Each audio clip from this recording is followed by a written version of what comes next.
Hello and welcome, my friends, buddies, and viewers to our refined version 2.0 of Chemistry Class 12th. Earlier, we got a news that our Class 12th exams are postponed, so we have a better time to analyze and study basically the doubtful chapters first. पहले हमें doubtful chapters करने होंगे. काफ़ी time मिल गया है हमें, इसी वजह से हमें काफ़ी आराम आराम से अच्छी तरीके से चैप्टर्स को कवर करना चाहिए. तो स्टार्टिंग विद एपिसोड 31 हम थे एल्डिहाइड कीटोन्स और कार्बोक्सिलिक एसिड चैप्टर पर, that is chapter number 12 of class 12 chemistry. Earlier हमने एरोमेटिक एल्डिहाइड और कीटोन्स तक किया था, स्टेरिक इफेक्ट जो था उसका, या फिर हमने उसकी रिएक्टिविटी को कवर किया था कि कीटोन्स और एल्डिहाइड जो कि एरोमेटिक होते हैं वो लेस रिएक्टिव होते हैं कॉरस्पॉन्डिंग एलिफेटिक से. एलिफेटिक कंपाउंड्स जो होते हैं यानी कि बेंजल्डिहाइड एलिफेटिक एल्डिहाइड से लेस रिएक्टिव होगा. ठीक है, इसी वजह से इसको हम इजीली अंडरस्टैंड कर सकते हैं रेजोनेटिंग स्ट्रक्चर से. बेंजल्डिहाइड क्योंकि CHO जहाँ पर O के पास 6 लोन पेयर होंगे, है ना, तो इसी वजह से वो इलेक्ट्रॉन डोनेट अगर करता है, इलेक्ट्रॉन अगर रिंग से लेता है, विड्रॉ करता है, तो उसके पास एक बॉन्ड आ जाएगा और 6 उसके पास वैलेंस इलेक्ट्रॉन होंगे, 3 लोन पेयर होने वाले हैं. तो it is clear that resonance structure due two electron release होगा तो प्लस आई इफेक्ट उसका इंक्रीज हो जाएगा. प्लस आई इफेक्ट, ठीक है, प्लस आई इफेक्ट उसका होगा इंक्रीज बेंजीन रिंग का. इसी वजह से मैग्नीट्यूड है पॉजिटिव चार्ज का कार्बोनिक ग्रुप पे डिक्रीज होगा.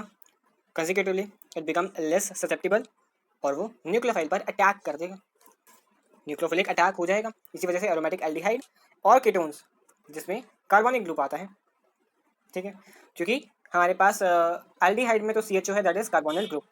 कीटोन्स में CO है, कार्बोनिल ग्रुप है, क्योंकि कार्बोनिल ग्रुप में बेसिकली कार्बोनिक ग्रुप में हमारे पास C और O आता है. ठीक है, तो ये एल्डिहाइड और कीटोन्स जिनके पास कार्बोनिल ग्रुप होता है वो corresponding aliphatic aldehyde, basically same carbonic group वहाँ पर प्रेजेंट होगा और वो लेस रिएक्टिव होंगे कॉरस्पॉन्डिंग एलिफेटिक एल्डिहाइड और कीटोन से. अमंगेस्ट एरोमेटिक एल्डिहाइड और कीटोन्स, एरोमेटिक एल्डिहाइड जो कि मोर रिएक्टिव होते हैं देन अल्काइल अराइल कीटोन. मतलब यानी कि अगर हम ले लें बेंजल्डिहाइड, एसिटोफिनोन और बेंजोफिनोन, ठीक है, बेंजल्डिहाइड जो कि structures that C6H5 CHO benzaldehyde हो गया, और दूसरा कंपाउंड एसिटोफिनोन C6H5 COCH3. तीसरा कंपाउंड हमारे पास है benzophenone C6H5 and CO C6H5 benzophenone. ठीक है, एसिटोफिनोन भी हो गया, बेंजोफिनोन भी हो गया. तो यहाँ पर बेसिकली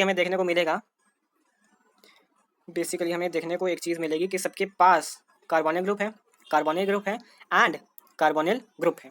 तीनों के पास सेम कार्बोनिल ग्रुप है CO. यहाँ पर CO अलग अलग है, यहाँ पर CO बीच में और यहाँ पर भी CO बीच में है. तो जहाँ पर कीटोन है वहाँ पर कार्बोनिल ग्रुप जो है वो बीच में होगा और एल्डिहाइड में कार्बोनिल ग्रुप साइड में होगा. बेसिकली है तीनों में ही carbonyl group, but position carbonyl group की अलग अलग है.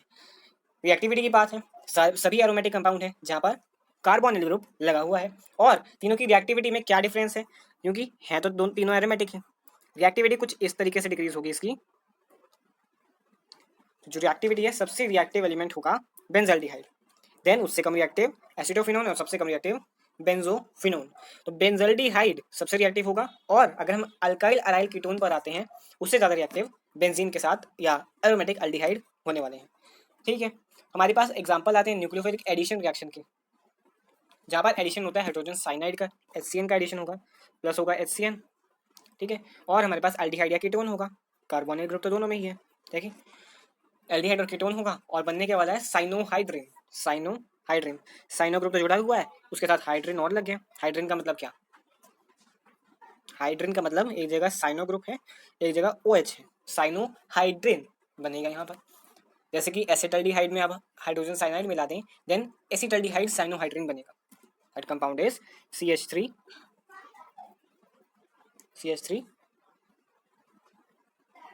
एंड एडिशन ऑफ CH3 के साथ कुछ और भी है, CH3 के साथ एक C भी है, एक डबल बॉन्डेड O भी है और एक H भी है. ठीक है, एंड HCN अगर हम मिला दें इसमें HCN, तो रिएक्शन विल गो एज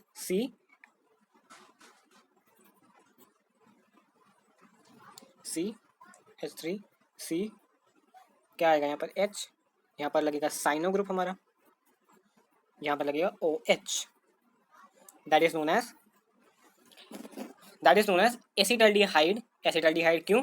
क्योंकि यहाँ पर CH and double bonded O, cyanohydrin, sorry acetaldehyde, क्योंकि एसिटाल्डिहाइड यहाँ पर 2 कार्बन प्लस में CHO है, या एक कार्बन CH3 के साथ CHO लगा है, और साइनो ग्रुप भी लगा इसी वजह से साइनोहाइड्रिन। ठीक है, बन गया साइनो ग्रुप, साइनोहाइड्रिन बन गया, और एसिटाल्डिहाइड जो एल्डिहाइड और कीटोन से बन गया। अगर इसी जगह पर हम एसीटोन ले लेते, यहाँ पर CHO तो है, दूसरी जगह पर यहाँ पर लगा होता है CH3, H ना लग के यहाँ पर कंपाउंड लगा होता है CH3, तो ये हो गया 2 अराइल ग्रुप, 2 अराइल ग्रुप यानी कि कीटोन बन गया। ये कीटोन अगर बन गया तो HCN अगर डालेंगे तो जहां पर आना चाहिए था हमारा दूसरा OH तो वहीं रहेगा, जहां पर ये H आ रहा है ये H हट के CH3 लग जाएगा, and that is called acetone cyanohydrin. Acetone cyanohydrin, ये हमारा रिएक्शन है, nucleophilic substitution reaction, nucleophilic addition reaction, substitution नहीं हुआ, यहाँ पर एडिशन होगा। सोडियम बाइसल्फेट का भी एग्जांपल है हमारे पास एक और, अगर हमारे पास कीटोन हो, ये कीटोन है hydrogen bisulphide, sodium bisulphide, sodium bisulphide HSO3, delta plus और डेल्टा नेगेटिव का फंडा लग जाएगा यहाँ पर, और ये हमारे पास रिवर्सिबल रिएक्शन है, रिवर्सिबल रिएक्शन है। बाइसल्फेट एडिशन प्रोडक्ट बनेगा, जो कि C के साथ 2 है, C के साथ एक यहाँ पर OH भी लगा है, OH तो यहाँ पर कॉमन रहेगा, और यहाँ पर लगेगा SO3 एंड Na, ये नेगेटिव है ये पॉजिटिव है, लगाने की जरूरत नहीं पड़ती क्योंकि दोनों लग जाते हैं। अब हम एल्डिहाइड लेंगे, कीटोन ले तो दोनों का एग्जांपल देख लेते हैं। C यहाँ पर है, CH3 लगा है एक जगह पर, यहाँ पर लगा है H और डबल बॉन्डेड है O से। ठीक है, रिएक्शन हुआ, रिएक्शन में एक चीज डालनी पड़ेगी, दैट इज NaHSO3 की प्रेजेंस में ही होगा। देन बनने वाला प्रोडक्ट यहाँ पर लगेगा CH3, यहाँ पर लगेगा H, यहाँ पर लगेगा OH, और यहाँ पर SO3Na। ठीक है, ये हमारा प्रोडक्ट बन गया, और प्रोडक्ट बन के कैसे लगेगा, बाइसल्फेट एडिशन प्रोडक्ट बना है ये, और नेम क्या होगा इसका, एसिटाल्डिहाइड तो था ये पहले से, एसिटाल्डिहाइड सोडियम बाइसल्फेट हो गया, सोडियम बाइसल्फेट नाम जुड़ जाएगा इसके आगे। ठीक है, क्योंकि सोडियम बाइसल्फेट हमने लिया। अब इसके जगह पर प्रोडक्ट फिर से हम रिप्लेस कर रहे हैं, H हट के CH3 लग गया, यहाँ पर भी H हट के CH3 हो जाएगा, that is acetone sodium bisulphate, क्योंकि एसीटोन लिया था इसी वजह से एसीटोन सोडियम बाइसल्फेट बन गया। That's a simple reaction. ठीक है, और अगर हमें जो प्रोडक्ट है सेपरेशन करना हो एल्डिहाइड और कीटोन का नॉन कार्बोनिल कंपाउंड से, नॉन कार्बोनिल कंपाउंड से डिस्टिंग्विश करना हो, सेपरेशन करनी हो, तो हम HCl प्रोडक्ट डाल देंगे या फिर NaOH डाल देंगे, प्योरीफिकेशन कर देंगे, प्योरीफिकेशन कर देंगे तो ओरिजिनल कंपाउंड हमें मिल जाएगा। इसी का प्योरीफिकेशन करेंगे हम, इसका प्योरीफिकेशन करेंगे तो हमें कंपाउंड मिल जाएगा, प्योर कंपाउंड जो था, क्योंकि ये तो नॉन कार्बोनिल ग्रुप है ना, यहाँ पर CO नहीं है, तो ये नॉन कार्बोनिल ग्रुप में के हुए, कार्बोनिल में जाना है तो प्योरीफिकेशन करनी पड़ेगी, प्योरीफिकेशन करके हमारे पास नॉर्मल ओरिजिनल प्रोडक्ट मिल जाने वाला है। अगर रिएक्शन करें ग्रिग्नार्ड्स रिएजेंट के साथ, तो ग्रिग्नार्ड्स रिएजेंट में RMgX होता है, सबसे बड़ा एग्जांपल इसका RMgX, alkyl group Mg and then halogen लगा होगा साथ में। ठीक है, तो फॉर्मेल्डिहाइड जो होता है वो प्रोड्यूस करेगा प्राइमरी अल्कोहल, जो बाकी अदर एल्डिहाइड है वो सेकेंडरी अल्कोहल देंगे, और जो कीटोन है वो टर्शियरी अल्कोहल देगा। फॉर्मेल्डिहाइड का एग्जांपल ले लेते हैं, CHH यहाँ पर double bonded carbon, that is thick. अब ले लेते हैं ग्रिग्नार्ड्स रिएजेंट CH3 MgI ले लेते हैं। ठीक है, तो ये लेने के बाद हमारे पास जो प्रोडक्ट बनेगा वो एडिशन प्रोडक्ट बनेगा। When addition product is hydrolysed by water, क्योंकि फिर वाटर की हाइड्रोलिसिस करनी पड़ेगी, क्योंकि एक स्टेप का रिएक्शन नहीं है, 2 स्टेप का रिएक्शन है, इसी वजह से इसकी हाइड्रोलिसिस करने के बाद हमारे पास मेजर प्रोडक्ट बनने वाला है। ठीक है, एक जगह पर हमारा जुड़ेगा OMgX और दूसरी जगह पर हमारा जुड़ेगा अल्काइल ग्रुप। ठीक है, इसके बाद हाइड्रोलिसिस कर देंगे, इसकी हाइड्रोलिसिस कर देंगे, H+ डाल देंगे और H2O। ठीक है, अगर हाइड्रोलिसिस कर दी इसकी, देन अल्कोहल हमें मिल जाएगा ग्रिग्नार्ड्स रिएजेंट के साथ। ठीक है, तो ये हो गया OH और ये अल्काइल ग्रुप हमारा। ठीक है, और ये ग्रिग्नार्ड्स रिएजेंट से आया है, ये ग्रिग्नार्ड्स रिएजेंट से आया, क्योंकि जो हमारा प्रोडक्ट था वो कुछ इस तरीके से रिएक्ट करेगा कि इस डबल बॉन्ड के ऊपर रिएक्ट नहीं करेगा, ये डबल बॉन्ड के ऊपर नहीं, क्योंकि R जो हमारा है यहाँ पर, जो R हमारा है, जो अल्काइल ग्रुप है वो डायरेक्टली इस कार्बन पे रिएक्ट करेगा। ठीक है, जो R है वो डेल्टा नेगेटिव है, और जो डेल्टा पॉजिटिव है that is MgI, delta positive है, ये O पर रिएक्ट करेगा, क्योंकि बॉन्ड कुछ ऐसे तरीके से टूटेगा। बॉन्ड अगर इस तरीके से टूट रहा है, जो जहाँ एरो का हेड वहाँ पर डेल्टा नेगेटिव, और जहाँ यह ये यहाँ पर पॉजिटिव। ये पॉजिटिव है तो CH3 नेगेटिव पर है, तो ये CH3 इस पर रिएक्ट करेगा, कार्बन के साथ जाकर जुड़ेगा क्योंकि वो नेगेटिव है, पॉजिटिव के साथ जाएगा। और जो O है MgI नेगेटिव, MgI पॉजिटिव है, इसी वजह से ये जाकर इस O के साथ जुड़ जाएगा, तो OMgI बनाएगा, OMgI बना देगा, एंड दैट्स आर प्रोडक्ट। तो जहाँ पर हमने X और I लिया, अब उसको हम चेंज करते हैं, OMgX लिया तो यहाँ पर OMgI हो गया, जहाँ पर ये R लिया है वहाँ पर CH3 लग जाएगा। हाइड्रोलिसिस कर दी इसकी, देन यहाँ पर जो OH तो लगा ही हुआ है, यहाँ पर CH3 और लग जाएगा, यहाँ पर लगेगा H, यहाँ पर लगेगा H, that is ethyl alcohol. Formaldehyde से हम इथाइल एल्कोहल पर शिफ्ट कर गए, तो हम फॉर्मेल्डिहाइड से ग्रेनाइट रिएजेंट मिलाकर देन एडिशन प्रोडक्ट बनाएंगे, हाइड्रोलिसिस करेंगे और प्राइमरी अल्कोहल को पा लेंगे। ग्रेनाइट रिएजेंट भी साथ में बनेगा, that is MgOHI, granite reagent का प्रोडक्ट। अब अगर हम फॉर्मेल्डिहाइड का कोई और एल्डिहाइड लेते हैं, यानी कि फॉर्मेल्डिहाइड नहीं ले रहे, फॉर्मेल्डिहाइड तो सिर्फ प्राइमरी बनाएगा, बाकी अल्कोहल सेकेंडरी बनाएंगे, और जो कीटोन है वो टर्शरी अल्कोहल को फॉर्म करेगा। तो देख लेते हैं एसिटाल्डिहाइड क्या देगा, CH3CH and double bonded O with the reaction the Grignard reagent CH3MgI. Product will be formed as the addition product, जो हमारे पास CH3 देगा, C से जुड़ा हुआ है, C यहाँ पर H से जुड़ा हुआ है, एक है OMgI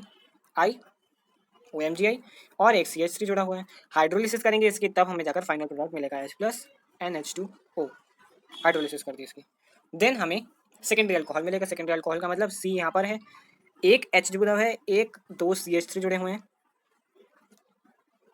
दो CH3 जुड़े हुए हैं और एक OH है, दैट इज आइसोप्रोपाइल अल्कोहल या फिर इथाइल नहीं प्रोपाइल अल्कोहल, आइसोप्रोपाइल अल्कोहल, क्योंकि एक ही यहाँ पर आइसो ग्रुप जुड़ा हुआ है, यानी कि एक ही अल्कोहल ग्रुप जुड़ा हुआ है, बाकी दोनों अल्काइल ग्रुप हैं CH3, तो ये सेकेंडरी अल्कोहल हो गया।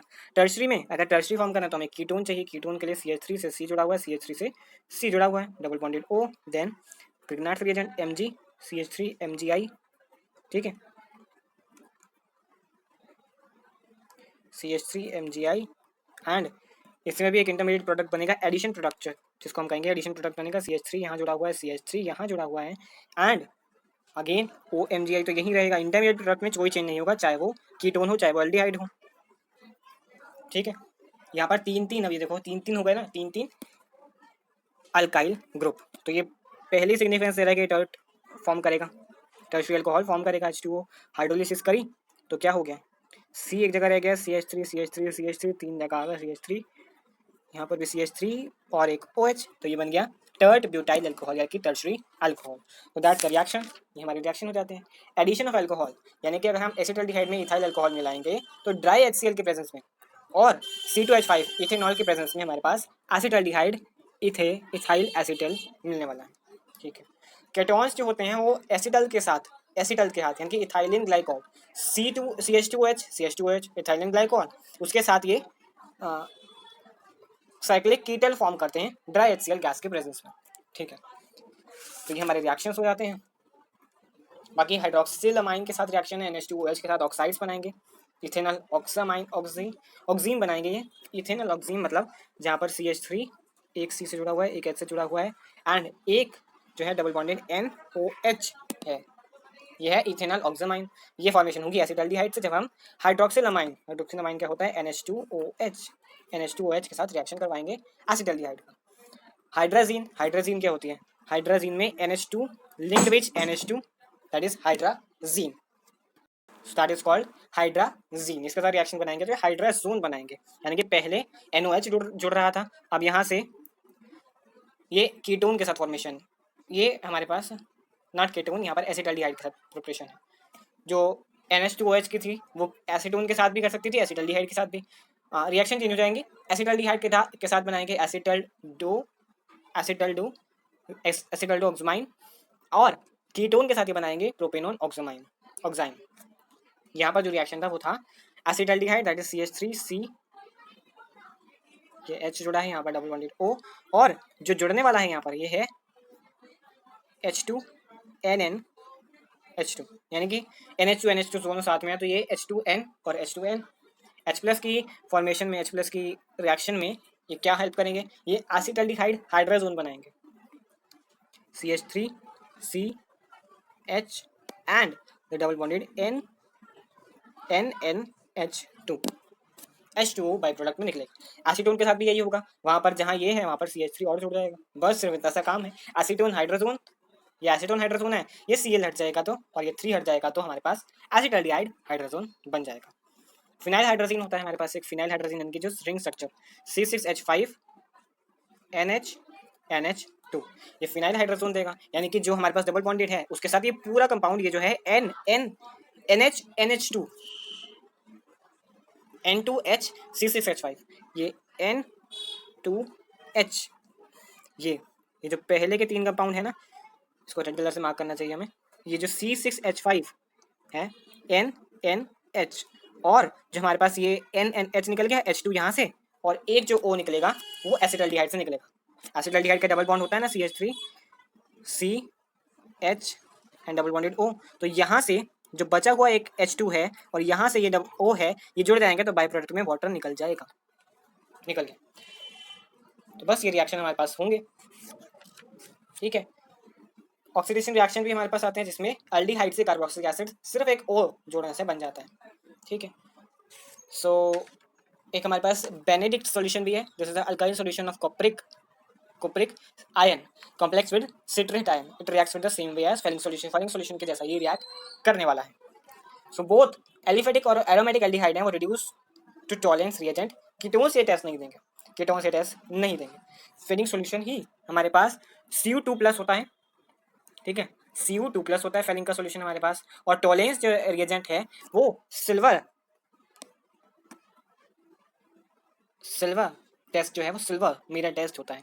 टॉलरेंस रिएक्शन को हम कहते हैं। टॉलरेंस रिएजेंट जो होता है वो हमारे पास AgNH3 ट्वाइस, और उस पूरे पे एक प्लस चार्ज होगा, Ag की वजह से प्लस चार्ज है, Ag पर चार्ज है। तो फेलिंग सॉल्यूशन जो है वो 2 सॉल्यूशन होते हैं, फेलिंग A और B सॉल्यूशन होता है। A सॉल्यूशन जो है वो एक्वस सॉल्यूशन होता है कॉपर सल्फेट का, और फेलिंग 2 सॉल्यूशन जो होता है वो अल्कलाइन सॉल्यूशन होता है सोडियम पोटेशियम टार्ट्रेट का। इसका हम रॉशलेस सॉल्ट भी कहते हैं। जो 2 सॉल्यूशन है उनको हम मिक्स करते हैं इक्वल अमाउंट में बिफोर टेस्ट, और जब एल्डिहाइड रिएक्ट करता है हीट करते हैं इसको फेलिंग सॉल्यूशन के साथ, तो एक रेडिश ब्राउन पीपीडी कॉपरस ऑक्साइड का ही देता है Cu2O। एल्डिहाइड जो है वो ऑक्सीडाइज हो जाते हैं कॉरस्पॉन्डिंग कार्बोक्सिलेट आयन में, कार्बोक्सिलेट आयन पता होगा RCOO नेगेटिव, इसमें हो जाते हैं और पीपीटी मिलता है रेडिश ब्राउन। एरोमेटिक एल्डिहाइड जो है do not respond to this test, aromatic नहीं होते, सिर्फ एलिफेटिक और एरोमेटिक टॉलरेंस में तो होते हैं, जो टॉलरेंस टेस्ट होता है, ठीक है। जैसे कि NH4OH से अगर हम लें, NH4OH से हम टॉलरेंस टेस्ट को बनाते हैं, और यहाँ पर ये भी सिल्वर मिरर देता है, और ये भी एसीटेट आयन देता है, हमें RCOO नेगेटिव, ठीक है।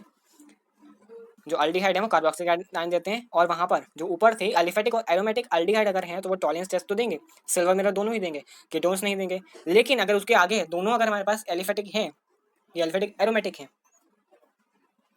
तो वो दोनों टॉलरेंस देंगे, बट अगर हम फेलिंग से करते हैं तो एरोमेटिक एल्डिहाइड फेलिंग नहीं देने वाले, ठीक है। इसके बाद हमारे पास आता है हैलोफॉर्म रिएक्शन, हैलोफॉर्म टेस्ट। तो हैलोफॉर्म टेस्ट में हमारे पास एक हैलोजन होता है, I2 ले लिया, तो उसके पास आइडो फॉर्म अगर होता है, येलो पीपीटी फॉर्म होता है, तो हम ये बता सकते हैं कि जो सर्टेन कोई अल्कोहल है, सर्टेन कोई कीटोन है, या फिर मिथाइल कीटोन है, मिथाइल कीटोन है, तो उसको डिस्टिंग्विश करने पर हमारे पास हैलोफॉर्म टेस्ट काफ़ी यूजफुल रहता है।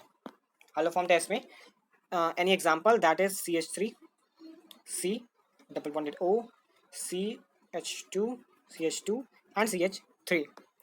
अगर यहाँ पर NaOH के प्रेजेंस में हम रिएक्शन करवा रहे हैं, I2 की प्रेजेंस है, हाइड्रोजन की प्रेजेंस होनी चाहिए यहाँ पर, तो CHI3 फॉर्म होगा, ये हेलो फॉर्म या फिर आइडो फॉर्म, क्योंकि आयोडीन है इसलिए आइडो फॉर्म। येलो पीपीटी अगर फॉर्म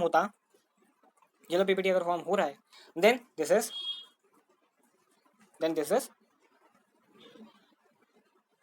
रिएक्शन को पॉजिटिव दे रहा है नहीं, तो ये टेस्ट को पास कर गया। जबकि अगर हम मिथाइल कीटोन लेते हैं तो मिथाइल कीटोन के टेस्ट नहीं देते हैं, एरोमेटिक देते हैं लेकिन मिथाइल कीटोन नहीं देते हैं।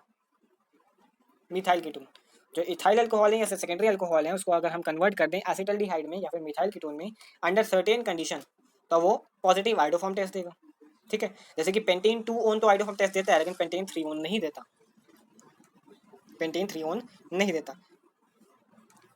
Due to the yellow precipitate of iodoform reaction this is known as iodoform test. Iodoform test हमारे पास ये हो जाता है।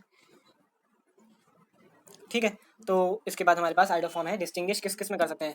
एक तो कार्बोनिल कंपाउंड्स में कर सकते हैं, दैट इज CH3CO में, मेथिनल इथेनॉल में कर सकते हैं, या फिर अल्कोहल्स में कर सकते हैं, इथेनॉल या मेथेनॉल हो। ठीक है, इथेनॉल इथेनॉल ये टेस्ट देगा जबकि मेथेनॉल नहीं देगा, इथेनॉल टेस्ट देगा जबकि मेथेनॉल नहीं देगा, डिपेंड करता है ना उस पर। तो ये काफ़ी सारे टेस्ट को देने में हेल्प करता है। रिडक्शन होगा एल्डिहाइड और कीटोन्स का। कैसे रिडक्शन होगा एल्डिहाइड और कीटोन? काफ़ी वाइड वैरायटी ऑफ कंपाउंड में रिड्यूस होते हैं। अल्कोहल्स में रिड्यूस होते हैं कि हमारे पास अगर H2 है, Na है, प्लाटिनम है, पैलेडियम है, लिथियम एल्यूमिनियम H4 है, या फिर NaBH4 है, तो उसमें ये एल्डिहाइड से अल्कोहल में रिड्यूस होंगे, चाहे वो एरोमेटिक हो चाहे वो एलिफेटिक हो। हाइड्रोकार्बन में भी होते हैं। तो हाइड्रोकार्बन में जनरली रिडक्शन से ये हो जाते हैं। बेसिक सॉल्यूशन होता है हाइड्रोजीन का। हाइड्रोजीन अभी हमने किया, that is NH2 hydrazine. Wolff Kishner reaction, Wolff Kishner reaction NH2 के प्रेजेंस में जो हमारे पास एल्डिहाइड है that is reduce to hydrazone. Hydrazone कैसे? RCH एंड देन NH2 हो गया। इसके बाद भी एक फर्दर रिएक्शन है, 2 स्टेप का रिएक्शन है अल्केन में। अगर ये जाएगा अल्केन में जाने के बाद रिएक्शन पूरा होगा, क्योंकि एक रिड्यूसिंग एजेंट हम डालेंगे KOH, जो ये डबल बॉन्डेड को तोड़ने वाला काम करेगा। डबल बॉन्ड को तोड़ेगा ये, तो डबल बॉन्ड को तोड़ेगा तो क्या बनेगा? ग्लाइकोल डालेंगे हम साथ में इसके रिएक्शन को फर्दर प्रोसेस कराने के लिए। और जो टेम्परेचर वेरिएंस है that is 453 to 473 kelvin.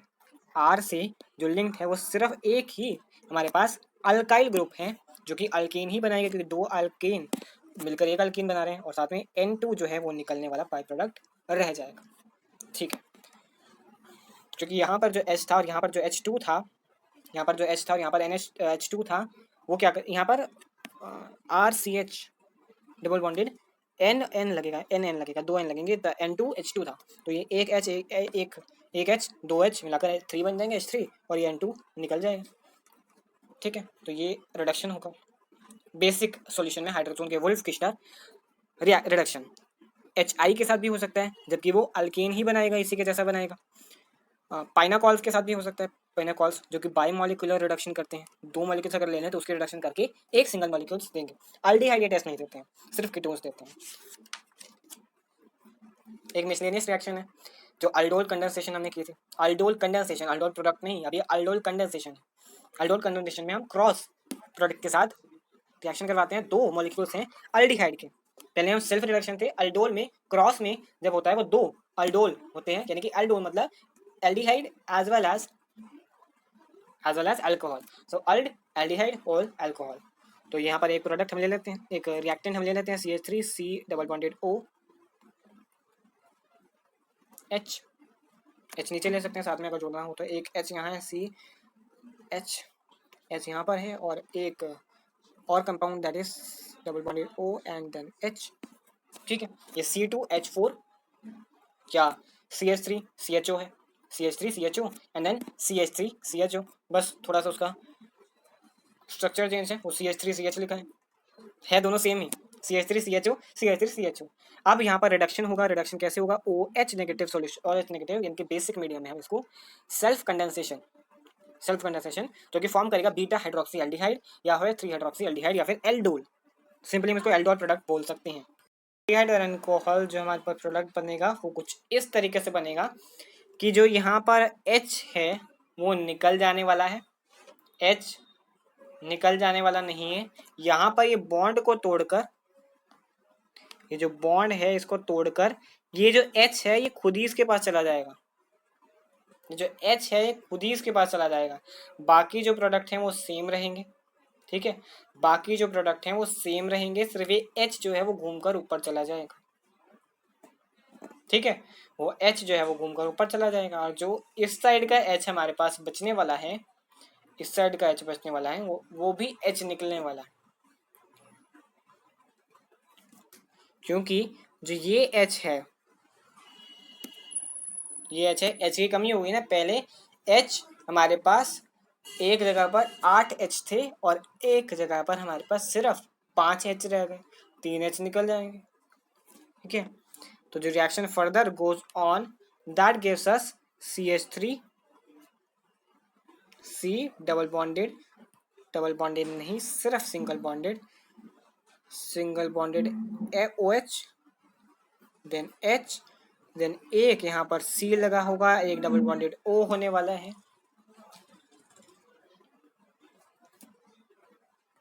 Double bonded OC के बाद आएगा, that is again C and double bonded O, उसके बाद एक H यहाँ लगा होगा, एक H यहाँ लगा होगा और एक H यहाँ लगा होगा, दैट इज एल्डोल या फिर 3 हाइड्रोक्सी ब्यूटेनल, क्योंकि CHO लगा है तो 3 हाइड्रोक्सी, क्योंकि ये बल्कियस ग्रुप है तो 1 2 and 3 the numbering will start from here 1 2 3, तो 3 हाइड्रोक्सी कैसे 3 हाइड्रोक्सी, इसी वजह से यहाँ से नंबरिंग शुरू हो रही है, क्योंकि एल्डिहाइड बड़ा ग्रुप है तो एल्डिहाइड से नंबरिंग शुरू होगी। एल्डिहाइड क्या है? CHO नहीं, एल्डिहाइड जो है वो इस नंबरिंग से शुरुआत है। अगेन हम करते हैं, एल्डिहाइड इस नंबरिंग से स्टार्ट है, ये एल्डिहाइड CHO ग्रुप है तो यहाँ से 1, यहाँ से 2, यहाँ से 3, तो 3 पे हाइड्रोक्सी लगा है, जैसे कि हमें देखने को मिल रहा है 3 हाइड्रोक्सी ब्यूटेन ही है, 1 2 3 4 कार्बन, दैट इज ब्यूटेनल, ये हमारे पास हो जाता है। ये एल्डोल कंडेंसेशन है हमारे पास, ठीक है। ये एल्डोल के साथ एल्डिहाइड के साथ लिया तो एल्डोल, अगर ये हम कीटोन के साथ लेते हैं, कीटोन भी लेते हैं साथ में, कीटोन ले रहे हैं तो कीटोन के साथ ये कीटोल प्रोडक्ट बन जाएगा। कीटोल 2 मॉलिक्यूल हम लेंगे प्रोपेनॉन के या एसीटोन के, तो ये हीट करेंगे, माइनस होगा H2O और ये बन जाएगा मेसिटाइल ऑक्साइड, या फिर कीटोल हम जनरली कह सकते हैं, कीटोन प्लस अल्कोहल, ठीक है। कीटोन प्रोडक्ट बनाएगा अगर हम 2 मॉलिक्यूल लेते हैं, या फिर एसीटोन जो है अंडरगोस होता है एल्डोल कंडेंसेशन, तो डिहाइड्रेशन होगा और ये कीटोन में बदल जाएगा, ठीक है। और एक प्लानिंग अल्डोल रिएक्शन भी होता है हमारे पास, जो कि हम नहीं करने वाले हैं, जबकि इसमें भी दो अलग अलग बनते हैं, जहाँ पर डिवाइड होता है अल्फा और बीटा बॉन्ड, वहाँ पर एक प्रोपेनल या 2 मॉलिक्यूल ऑफ प्रोपेनल बनते हैं, अनसैचुरेटेड बनता है यहाँ पर प्रोडक्ट, ठीक है। तो that is this. Cross aldol में हमारे पास, क्रॉस अल्डोल में जो कंडेंसेशन 2 डिफरेंट कार्बोनिक कंपाउंड्स की होती है, 2 डिफरेंट कार्बोनिल कंपाउंड्स, तो उसको हम कहते हैं इन द प्रेजेंस ऑफ बेस की प्रेजेंस में अगर होती है तो वो क्रॉस अल्डोल कंडेंसेशन या फिर मिक्स्ड कंडेंसेशन होती है, मिक्स्ड कंडेंसेशन होती है वो। एंड इसके आगे क्रॉस कैनिजारो रिएक्शन, सबसे पहले उसको कैनिजारो को करना जरूरी है हमारे पास। अगर कैनिजारो जहाँ पर अल्फा हाइड्रोजन की प्रेजेंस नहीं होती, जैसे कि फॉर्मेल्डिहाइड में HCHO 2 मॉलिक्यूल अगर इसके ले लें HCHO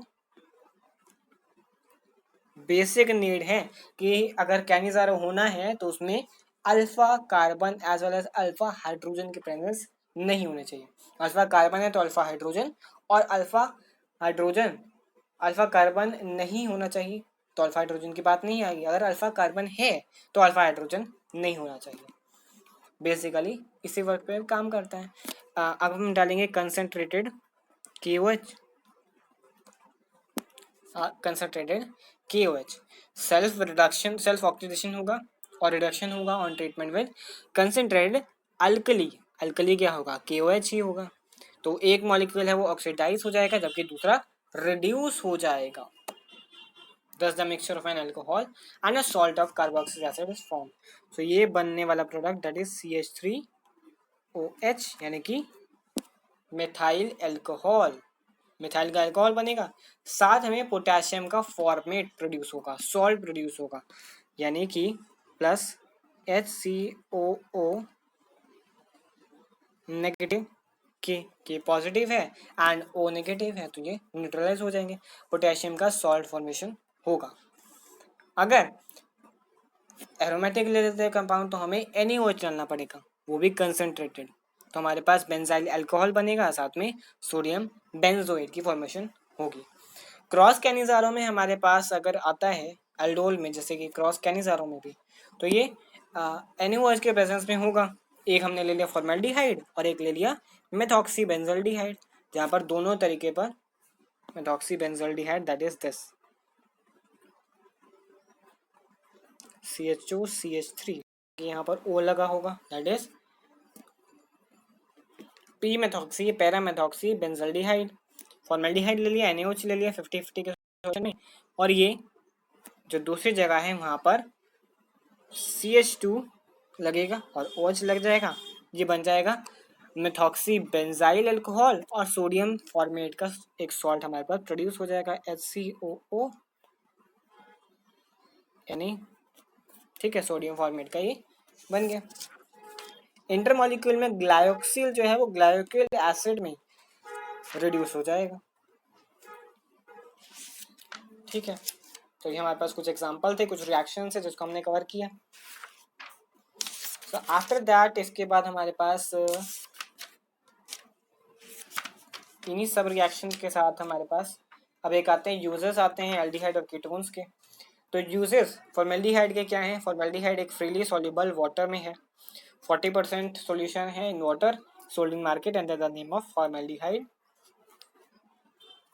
या फॉर्मेलिन। फॉर्मेलिन की सॉल्यूशन, फॉर्मेल्डिहाइड में जो फॉर्मेलिन में आता है वहाँ पर 40% फॉर्मेल्डिहाइड होता है, 8% मेथनॉल और 52% वाटर के साथ ही आता है। और इसको हम प्रिजर्वेटिव इस तरह यूज़ करते हैं। बायोलॉजिकल स्पेसिमेंस जो कि ऑर्गन्स वगैरह को अगर हमें रखना होता है तो हम फॉर्मेल्डिहाइड के फॉर्मिन के सॉल्यूशन में इसको रखते हैं। ये मैन्युफैक्चर के काम भी आता है, सिंथेटिक पॉलीमर लाइक बेकलाइट और सिंथेटिक डाई स्टफ्स को लाइक इंडिगो को प्रोड्यूस करने में काम आता है। डिसइंफेक्टेंट के तौर पर ही काम आता है, और as well as leather industry में टैनिंग हाइड्स के लिए, रिड्यूसिंग एजेंट के लिए ये यूज़ किया जाता है, silvering of ware and dye decolouring of vat dyes. Acetaldehyde का क्या यूज होता है? एसिटल्डिहाइड एक commercial preparation of a number of organic compound such as acetic acid, ethyl acetate and n butyl alcohol में use होता है। पैराएल्डिहाइड जो है यूज होता है मेडिसिन में,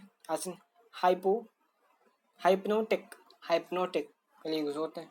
एसिटल्डिहाइड जो है वो सिल्वरिंग ऑफ मिरर में भी यूज होता है। बेंजल्डिहाइड का क्या काम है? ये एक फ्लेवरिंग एजेंट है, परफ्यूम इंडस्ट्री में काफ़ी यूज में आता है, as well as starting material है सिंथेसिस के लिए, काफ़ी ऑर्गेनिक कंपाउंड के लिए, क्योंकि कौन से हैं? सिनेमन है, सिनेमिक एसिड है, बेंजोइल क्लोराइड है। मैन्युफैक्चर ऑफ डाइज के लिए भी यूज़ किया जाता है, लाइक मेलेचाइट ग्रीन के लिए, ऐसे डाइज के लिए यूज़ किया जाता है बेंजल्डिहाइड। और इसके बाद यूजेस ऑफ एसीटोन, क्या यूजेस है? इंपॉर्टेंट सॉल्वेंट है, ये एक्सटेंसिवली यूज़ किया जाता है इंडस्ट्रीज और लैब्स में, as well as preparation of chloroform, ये डाई एसीटोन अल्कोहल के लिए यूज़ किया जाता है। मैन्युफैक्चर के लिए यूज़ किया जाता है इसको थर्मोसॉफ्टिंग प्लास्टिक या फिर perspex। It is use for the one of them constituent of liquid nail polish.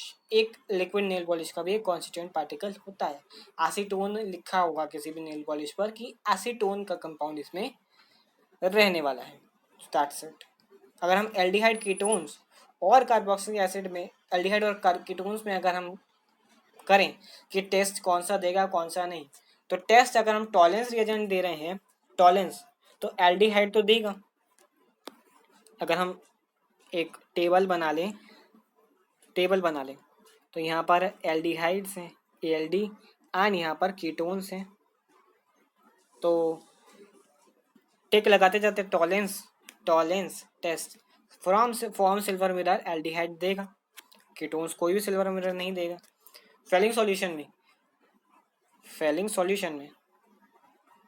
Solution में एल्डिहाइड रेड PPT देगा, जबकि कीटोन नहीं देगा। कीटोन बहुत जिद्दी है, नहीं देगा ये। स्किफ रिएजेंट के साथ ये भी देगा। एल्डिहाइड काफ़ी बढ़िया है, सब के साथ रिएक्शन कर रहे हैं, कीटोन यहाँ पर भी नहीं देगा। सो ये 3 तरीके तो हो गए इसको रिप्रेजेंट करने के। अगर हम रिडक्शन करें विद LiAH विद LiAlH4, तो प्राइमरी अल्कोहल ये देगा, जबकि ये सेकेंडरी अल्कोहल देगा, तो ये भी एक रिएक्शन है हमारे पास है, सेकेंडरी अल्कोहल ये देगा, ठीक है। अगर हम एक्शन करवाएं with alcohol in the presence of HCl, यानी कि ROH का प्रेजेंस विद HCl, तो एल्डिहाइड क्या करेगा, ये एसिटल्स को फॉर्म करेगा इजीली, जबकि ये कीटल्स को फॉर्म नहीं करेगा। तो ये रिएक्शन हो गया, केमिकल टेस्ट होगा। और डिस्टिंग्विश बिटवीन सम पेयर्स, केमिकल टेस्ट के कुछ पेयर्स हैं जो कि हमने किए, जो कि फॉर्मेल्डिहाइड विद एन एसिटल्डिहाइड है, एसिटल्डिहाइड एंड एसीटोन है, बेंजल्डिहाइड एंड एसिटल्डिहाइड है, बेंजल्डिहाइड एंड एसीटोन है, पेंटेनोन या फिर 2 पेंटेनोन है, या फिर एसीटोन एंड बेंजोफिनोन है। फटाफट से इसको हम कवर करते हैं। सबसे starting with formaldehyde, that is formaldehyde, that is CH3CHO। Acetaldehyde है, एसिटल्डिहाइड जो येलो पीपीटी देगा, आइडोफॉर्म को ये करेगा, आइडोफॉर्म टेस्ट को ये टिक करेगा, ठीक है, सोडियम हाइड्रोक्साइड के साथ, जबकि फॉर्मेल्डिहाइड के टेस्ट को नहीं देगा, ठीक है, नहीं देगा, आइडोफॉर्म टेस्ट नहीं देगा। अगर एसिटल्डिहाइड, अगेन एसिटल्डिहाइड लें और एसीटोन लें, तो एसिटल्डिहाइड देगा सिल्वर मिरर टॉलरेंस रिएजेंट के साथ, जबकि एसीटोन नहीं देगा, ठीक है, एसिटल्डिहाइड यही है एसिटल्डिहाइड, तो ये सिल्वर मिरर टॉलरेंस रिएजेंट के साथ सिल्वर मिरर देगा, टॉलरेंस टेस्ट के साथ ये देगा, जबकि एसीटोन ये टेस्ट नहीं देगा। एसिटल्डिहाइड रेड पीपीटी में देता है फेलिंग सॉल्यूशन के साथ, इसको हम फेलिंग के साथ भी मिला दें, फेलिंग सॉल्यूशन के साथ भी मिला दें, तो भी ये रेड पीपीटी देगा। तो ये दो प्रिपरेशन हो गए, एसिटल्डिहाइड और एसीटोन अगर आता है। बेंजल्डिहाइड और एसिटल्डिहाइड, यानी कि अब एलिफेटिक और एरोमेटिक आइडोफॉर्म टेस्ट के लिए सबसे बेनिफिशियरी है। एलिफेटिक और एरोमेटिक अल्डिहाइड आइडोफॉर्म टेस्ट सबसे बेनिफिशियरी है। बेंजल्डिहाइड नहीं देगा, जबकि अल्डिहाइड देगा, एसिटल्डिहाइड देने वाला। अगर हम बेंजल्डिहाइड और एसिटोफिनोल ले लें, यानी कि एक एरोमेटिक एल्डिहाइड और एक एलिफेटिक कीटोन, तो बेंजल्डिहाइड जो है सिल्वर मिरर देगा यहाँ पर, ठीक है, सिल्वर मिरर देगा टॉलरेंस रिएजेंट के साथ, जबकि एसिटोफिनोन ऐसा नहीं करेगा, एसिटोफिनोन ऐसा नहीं करेगा। एसिटोफिनोन जो है आइडोफॉर्म टेस्ट को दे देगा, जबकि बेंजल्डिहाइड नहीं देगा। तो ये दो तरीके इसके हो गए। अगर हम लें 3 पेंटेनोन और 2 पेंटेनोन ले लें, तो ये पोजिशनल आइसोमेरिज्म हो गया। पोजिशनल आइसोमेरिज्म में जो कि आइडोफॉर्म टेस्ट देगा, पोजिशनल आइसोमेरिज्म में 2 पेंटेनोन देगा, जबकि 3 पेंटेनोन नहीं देगा, 3 पेंटेनोन नहीं देगा। 3 पेंटेनोन के लिए हमारे पास एक और सॉल्यूशन है, 2 पेंटेनोन के साथ एक और है, that is sodium bisulphate. Sodium bisulphate हमने किया था HSO3, ये सोडियम बाइसल्फेट है, इसके साथ ये वाइट पीपीटी देगा। 2 पेंटेनोन, 3 पेंटेनोन कोई भी टेस्ट दोनों में से नहीं देगा, ठीक है। और एसिटोफिनोन, जैसे कि एसिटोफिनोन हमारे पास आ गया और बेंजोफिनोन आ गया, यानी कि एलिफेटिक और एरोमेटिक कीटोन आ गया, ये भी आइडोफॉर्म टेस्ट को फॉलो करेंगे। आइडोफॉर्म टेस्ट क्या कौन सा देगा? अब अगर आइडोफॉर्म टेस्ट की बात है तो ये कीटोन में सिर्फ और सिर्फ एरोमेटिक कीटोन नहीं देंगे, एलिफेटिक देंगे, एलिफेटिक देने वाले, ठीक। तो ये हमारे पास डिस्टिंग्विश हो गया। इसके बाद हमारे पास जो पार्ट बी है, that is carboxylic acid. Carboxylic acid, तो कार्बोक्सिलिक एसिड में जनरली एक ही चीज़ होती है, COOH, इसी से हम डिस्टिंग्विश करते हैं कि कार्बोक्सिलिक एसिड है, कार्बोक्सिलिक एसिड है, क्योंकि यहाँ पर कीटोन भी लगा है, एक CO भी लगा है और एक अल्कोहलिक ग्रुप भी लगा है, दोनों जहाँ आ जाएं, that is this carboxylic acid. जो नॉमेनक्लेचर है, जहाँ पर कार्बोक्सिलिक एसिड में ओइक एसिड लगा हमें दिख जाएगा, ओइक एसिड से हम इसको पहचान लेते हैं। जैसे कि अगर हमारे पास कोई भी कंपाउंड है, दैट इज HCOOH, तो क्या कहते हैं इसको, मेथेनोइक एसिड। CH2COOH है तो क्या करते हैं, इथेनोइक एसिड, CH3, तो ये इथेनोइक एसिड हो गया। ये था इसका नॉमेनक्लेचर। अब अगर हम एरोमेटिक की बात करें, तो एरोमेटिक में अगर लगा है ये COOH, तो क्या कहेंगे इसको, बेंजोइक एसिड या बेंजीन कार्बोक्सिलिक एसिड। कोई और ग्रुप लगा है तो पहले सफिक्स में ये नहीं आएगा, सफिक्स में वही आएगा पहले। ये मेथाइल ग्रुप लगा है तो 2 मेथाइल 1 कार्बोक्सिलिक एसिड या 2 मेथाइल बेंजोइक एसिड दिस, या ऑर्थो टोल्यूइक एसिड। टोल्यूइक एसिड ये टोलिन है, ये टोलिन है, यहाँ पर ओइक एसिड लग गया तो टोल्यूइक एसिड भी कर सकते हैं इसको। ये इसकी जनरल कैरेक्टरिस्टिक है, जनरल कैरेक्टरिस्टिक्स है। IUPAC नेम जनरली हम कर ही सकते हैं। अब आते हैं मेथड ऑफ प्रिपरेशन पर, कैसे हम इसको प्रिपेयर कर सकते हैं। देखते हैं हम इसको अब प्रिपरेशन कैसे करें। प्रिपरेशन कैसे हो सकती है, प्राइमरी अल्कोहल का ऑक्सीडेशन, ऑक्सीडेशन में यहाँ O जोड़ लेते हैं, और अल्केनाइन मीडियम में K2Cr2 ले सकते हैं, CrO3 ले सकते हैं, या फिर पोटेशियम डाइक्रोमेट ले सकते हैं, या फिर पोटेशियम परमैंगनेट। हमने पोटेशियम परमैंगनेट लिया तो ये कार्बोक्सिलेट आयन में कन्वर्ट हो गया।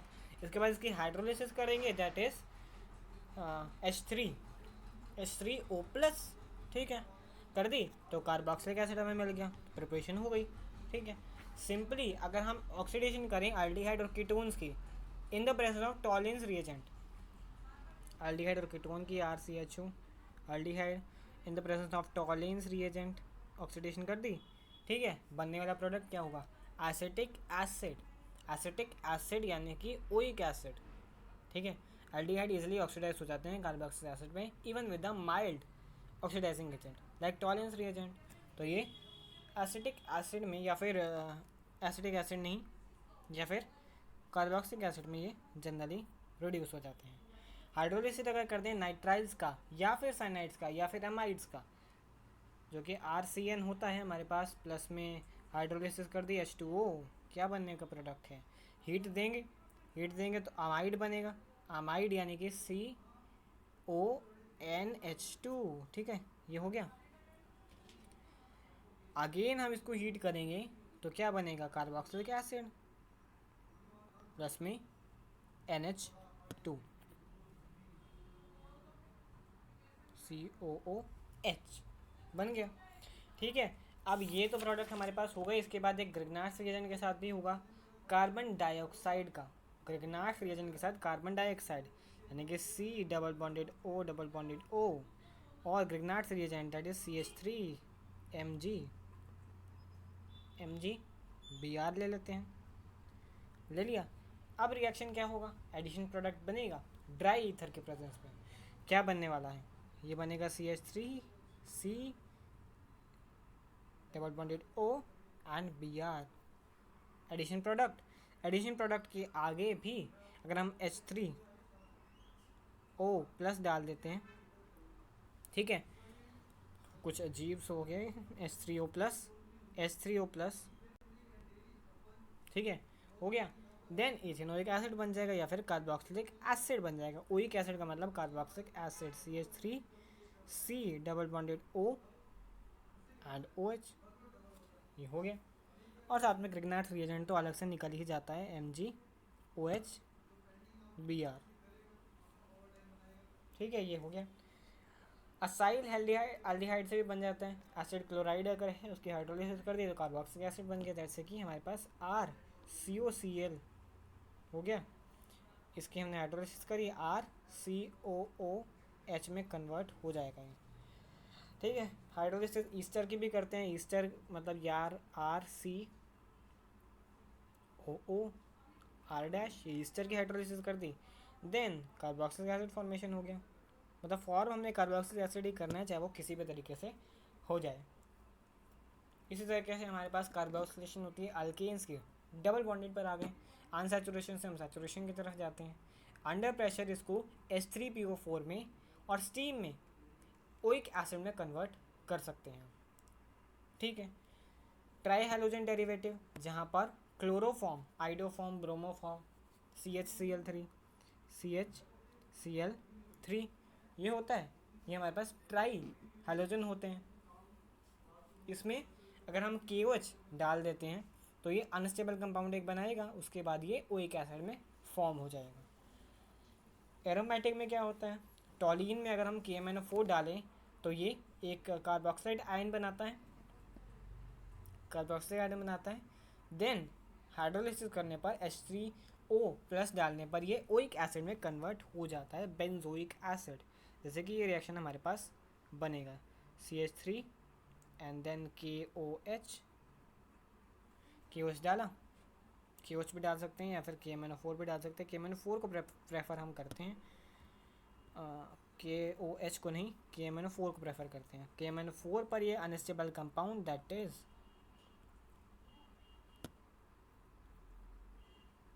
COOK कुक कर देता है, कुक COOK and then H3O plus, और ये फॉर्मेशन हो गया कार्बोक्सिल एसिड का।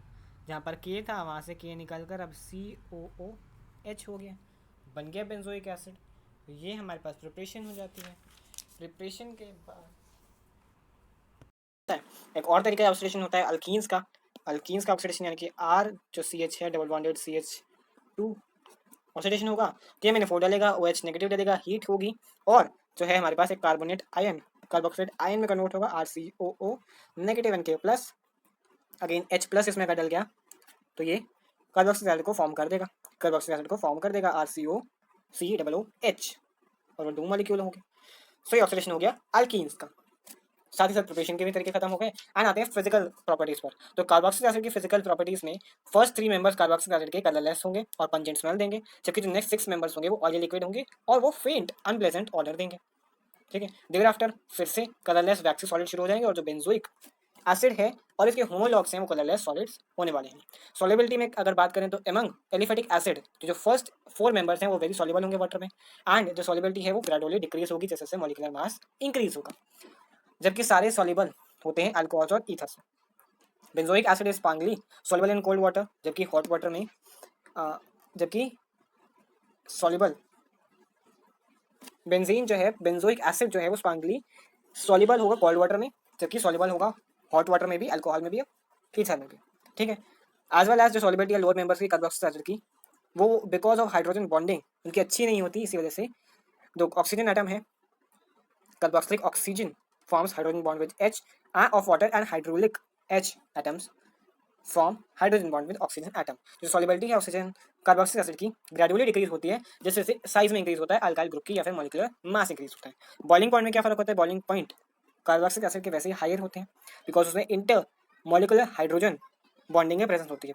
एज अ रिजल्ट जो हाइड्रोजन बॉन्डिंग है वो एक्ट करती है एज अ डाइमर, डाइमर में एग्जिस्ट होती है। जो हाइड्रोजन बॉन्ड है उनको तोड़ना completely even in the vapour phase मुश्किल है, तो in most carboxylic acid dimer की तरह एग्जिस्ट करते हैं इन द वेपर फेज। ठीक है, इसी वजह से इनके बॉइलिंग पॉइंट्स कार्बोक्सिलिक एसिड के हायर होते हैं। तो इसके दो तरीके कारण है वैसे, तो एज कम्पेयर टू अल्कोहल जो OH बॉन्ड है कार्बोक्सिलिक एसिड में मोर स्ट्रॉन्गर पोलराइज्ड होता है, इसी वजह से इन the presence of adjacent electron withdrawing carbonyl group, electron withdrawing carbonyl group की प्रेजेंस में इसी वजह से इनकी बॉन्डिंग जो है स्ट्रॉन्ग होती है, स्ट्रॉन्ग हाइड्रोजन बॉन्डिंग होती है। और जो मॉलिक्यूल्स होते हैं कार्बोक्सिलिक एसिड के are held together by hydrogen atom and therefore वो एक साइक्लिक डाइमर को फॉर्मेशन करते हैं। मोनो कार्बोक्सिलिक एसिड जो इनके बॉइलिंग पॉइंट है इंक्रीज होता है with increase in molecular mass. ठीक है, और जो मेल्टिंग पॉइंट है वो वो भी इंक्रीज नहीं होता। जो मेल्टिंग पॉइंट है उसमें इरेगुलरिटी होती है, कभी वो इंक्रीज होगा मोलिकुलर मास के साथ, कभी वो डिक्रीज भी होगा। फर्स्ट 10 मेंबर्स में जो मेल्टिंग पॉइंट है containing even number of carbon atoms वो नेक्स्ट वाले कार्बन की तरफ, next lower and higher member containing odd number of carbon atoms, तो वो जो इवन है वो ऑड वालों से, चाहे वो एक ज़्यादा हो या एक कम हो, उससे ज़्यादा ही होने वाला है। केमिकल प्रॉपर्टीज की बात करें तो ये रिएक्शन करते हैं due to hydrogen atom of carboxylic group, reaction due to OH part of carboxylic group, reaction due to carboxylic group and reaction due to alkyl group and benzene ring. तो ये hydrogen atom के साथ react, hydrogen atom इसलिए होता है और carboxyl group के साथ रिएक्ट करते हैं, कार्बोक्सिलेट आयन बनाते हैं। वही हम बार बार बना रहे हैं RCOO नेगेटिव, यही है कार्बोक्सिलेट आयन, ये इसकी फॉर्मेशन करते हैं केमिकल प्रॉपर्टीज में। ठीक है, और हमारे पास जो आती हैं एक्सप्रेसिंग स्ट्रेंथ कैसे निकालते हैं, तो कार्बोक्सिलिक एसिड जो है एसिडिक इन नेचर होंगे और they are much weaker acid than the mineral acid, mineral acid से वीक एसिड होंगे। और जो स्ट्रेंथ है कार्बोक्सिलिक एसिड की उसको in terms of dissociation constant के तौर पर हम देख सकते हैं Ka। तो जो RCOH है उसमें अगर H2O डालेंगे तो कार्बोक्सिलेट आयन फॉर्म होगा, साथ में एक हमारे पास H3O प्लस भी होगा। तो डिसोसिएशन ज़्यादा है, डिसोसिएशन इसकी है, देन डिसोसिएशन कांस्टेंट से हम निकाल सकते हैं कि इन दोनों की अगर हम निकालें इन दोनों की डिसोसिएशन कांस्टेंट को अगर हम ऐड कर दें, देन नीचे भी हम वाटर जो हमने मिलाया और जो पहले का था हमारा उसको हम ऐड कर दें, हमारा बन जाएगा। तो जो यहाँ पर के इक्विवेलेंट है वो इक्विलिब्रियम कांस्टेंट है और के ए जो हमारे पास आएगा वो डिसोसिएशन कांस्टेंट रहने वाला है। जनरली ये एसिडिटी कांस्टेंट भी होता है और रिलेटिव स्ट्रेंथ को मापने के लिए भी यूज होता है। ठीक है, और effect of substitute and acidic strength, उसका क्या फर्क पड़ता है? जो सब्स्टिट्यूट है वो मार्क्ड इफेक्ट होता है उनमें on the acidic strength of carboxylic acid. ठीक है, इलेक्ट्रॉन डोनेटिंग, इलेक्ट्रॉन अगर डोनेट कर रहे हैं तो एक नेगेटिव साइन आएगा उसमें। और एसिडिक स्ट्रेंथ ये जैसे जैसे नंबर ऑफ कार्बन आइटम्स बढ़ते जाते हैं ये एसिडिक स्ट्रेंथ इंक्रीज होती जाती है। जैसे कि अगर हम कार्बन आयन ले that is CH3 then C2H5, तो ये एसिडिक स्ट्रेंथ इधर से इधर इंक्रीज होगी जैसे जैसे कार्बन आइटम्स इंक्रीज होंगे। इलेक्ट्रॉन विड्रॉइंग सब्स्टिट्यूएंट में क्या होता है? जो इलेक्ट्रॉन है वो विड्रॉ कर रहा है substitute such as hydrogen atom, जो कि उनको चाहिए एक इलेक्ट्रॉन ताकि वो नोबल गैस कॉन्फिगरेशन को अटेन कर सके। तो वो ऐसे स्पेसिफिक पोजीशन पर जुड़ेंगे जहाँ पर उनको एक इलेक्ट्रॉन मिल जाए। ऐसा कार्बोक्सिलिक आयन के साथ ही होगा। नंबर ऑफ हाइड्रोजन आइटम पर जब फर्क पड़ता है तो हाइड्रोजन आइटम जितने ज़्यादा जुड़े होंगे, हाइड्रोजन आइटम जितने ज़्यादा जुड़े होंगे उतनी ही ज़्यादा एसिडिक स्ट्रेंथ बढ़ेगी, क्योंकि वो नेगेटिव है ना, वो एक इलेक्ट्रॉन अटेन करना चाहते हैं। इलेक्ट्रॉन अगर निकलेगा तो वो एसिडिटी को इंक्रीज करेगा। हाइड्रोजन आइटम के नेचर पर भी डिपेंड करते हैं, कैसा नेचर है। ठीक है, फ्लोरीन है, क्लोरीन है, ब्रोमीन है, आयोडीन है, जैसे जैसे साइज इंक्रीज होगा एसिडिटी भी साथ में इंक्रीज होगी। क्योंकि हमने देखा ही है, क्योंकि जैसे जैसे ये होता है, अगर एफ है तो वो छोटी बॉन्ड लेंथ का होगा, और जो सबसे लास्ट में आई वो बड़ी बॉन्ड लेंथ का होगा। जितने ज़्यादा उतनी एसिडिक स्ट्रेंथ। ठीक है, और एसिडिक स्ट्रेंथ उस पर इन्वर्स होती है, यानी कि अगर ये एफ सबसे छोटा है तो एसिडिक स्ट्रेंथ सबसे अच्छी एफ के साथ होने वाली है। हाइड्रोजन आइटम की पोजीशन पर फर्क पड़ता है, 2 पर है, 3 पर है, 4 पर है, तो जैसे जैसे 1 पर होगी 1 पर सबसे अच्छी होती है, 4 पर उससे अच्छी, फिर 3 पर, फिर 2 पर। एसिडिक स्ट्रेंथ ऐसे इंक्रीज करती है, यानी कि 2 पर सबसे अच्छी, 3 पर उससे कम, 4 पर उससे कम और सबसे कम 1 पर एसिडिक स्ट्रेंथ। ठीक है, और effect of type of hybridization पर भी फर्क पड़ता है, जो बॉन्डेड COOH है। तो इसी के साथ हमारे पास सबसे फर्क पड़ने वाला है। इसके बाद हमारे पास आते हैं uses of carboxylic acid as well as जो हमारे पास कुछ और भी हैं। फॉर्मेशन तो यहाँ सबकी ही होगी। एक हेल्महोल्ट्ज-ज़ेलेस्की रिएक्शन HVZ रिएक्शन हमारे पास आता है, दैट इज जो कहता है RCH2COOH, जो हमारे पास अगर कंपाउंड है, एसिडिक एसिड है, इसमें अगर हम Cl2 मिलाएंगे, रेड फास्फोरस मिलाएंगे और इससे बनने क्या वाला है, ये बनेगा chloro derivative, that is ClCH2COOH acetic acid, chloro acetic acid. Again इसमें यही हम कंपाउंड्स अगर मिला दें और ज़्यादा तो ये डाइक्लोरो बन जाएगा, अगर और ज़्यादा बना दे तो ये ट्राइक्लोरो बन जाएगा। तो ये हेल्महोल्ट्ज-ज़ेलेस्की रिएक्शन होता है।